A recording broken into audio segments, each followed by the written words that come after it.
வணக்கம். ட்ரம்போட சில சமீபத்திய பேச்சுக்கள் அது அமெரிக்க இந்திய உறவுகள்ல என்ன மாதிரி ஒரு தாக்கத்தை ஏற்படுத்துது அதை பார்க்கணும். அதே நேரத்துல இன்னொரு பக்கம் ஒரு பெரிய தொழில்துறை பயங்கரமா வளர்ந்து வருது, அதையும் பார்க்கலாம். இதுல இருக்கிற முக்கியமான தகவல்களை பிரிச்சு பார்க்கறது தான் நம்மளோட நோக்கம் இன்னைக்கு. குறிப்பா பாத்தீங்கன்னா ட்ரம்ப் நிர்வாகத்தோட சில புது அறிவிப்புகள் இருக்கு, அப்புறம் பாகிஸ்தானோட ஒரு வர்த்தக ஒப்பந்தம் பத்தின பேச்சு, இதெல்லாம் இந்தியாவை எப்படி பாதிக்கலாம்னு உங்க ஆதாரங்கள் காட்டுது இல்லையா? ஆமா. இன்னொரு பக்கம் நீங்க சொன்ன மாதிரி டேட்டா சயின்ஸ், அதாவது தரவு அறிவியல் துறை, அதுல ஏகப்பட்ட வாய்ப்புகள் உருவாயிட்டு இருக்கு. அத பத்தியும் நிறைய தகவல்கள் இருக்கு. கரெக்ட். முதல்ல ட்ரம்போட ட்ரூத் சோஷியல் பதிவு அதை எடுத்துக்கலாம். அமெரிக்கா பாகிஸ்தானோட ஒரு பெரிய வர்த்தக ஒப்பந்தம் போட்டிருக்குன்னு சொல்றார். அப்புறம் ஒரு அமெரிக்கா கம்பெனி அங்க எண்ணெய் ஆய்வு செய்ய போதாம். ஆமா. இதுல முக்கியமா ஒருவேளை பாகிஸ்தான் இந்தியாவுக்கு எண்ணெய் விற்கலாம்னு ஒரு வரி இருக்கு. இந்த கடைசி வரி அது இந்திய உணர்வுகளை கொஞ்சம் சீன்றா மாதிரி இருக்குமோன்னு ஒரு பார்வை இருக்கு உங்க குறிப்புகள்ல. ஆமா, அது கவனிக்க வேண்டிய விஷயம். பாகிஸ்தான பத்தி இப்படி சொன்னா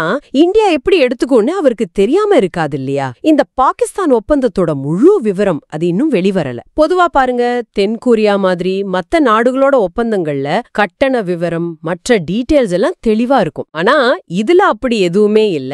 இது ட்ரம்போட முதல் டேர்ம்ல இந்தியாவுக்கு ஆதரவா இருந்த மாதிரி ஒரு நிலைப்பாடு இருந்துச்சு. அதுல இருந்து இது மாறுபடுதான்னு ஒரு கேள்வி வருது.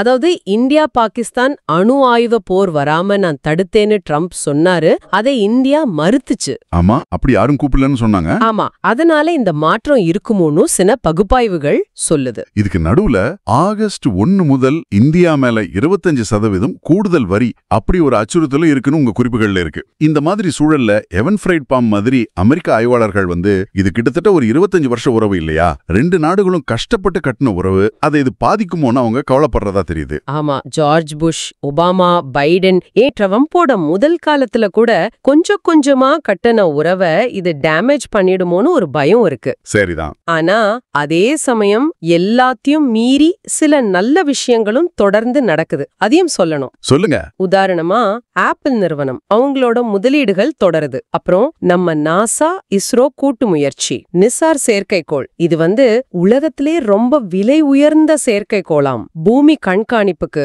மனித குலத்துக்கே பயன் தர ஒரு முயற்சி, அது வெற்றிகரமா ஏவப்பட்டிருக்கு. இந்த பெரிய வெற்றி பத்தி ட்ரம்ப் எதுவும் பேசாம அமைதியா இருக்காருன்னு உங்க குறிப்பு சொல்லுது. அதனால இந்த மாதிரி சில சவால்கள் இருந்தாலும் அந்த நீண்ட கால உறவோட அடித்தளம் இன்னும் வலுவாதான் இருக்கணும். இந்தியா இந்த சூழலை சமாளிக்கணும்னு ஒரு நம்பிக்கை உங்க ஆதாரங்கள்ல தெரியுது.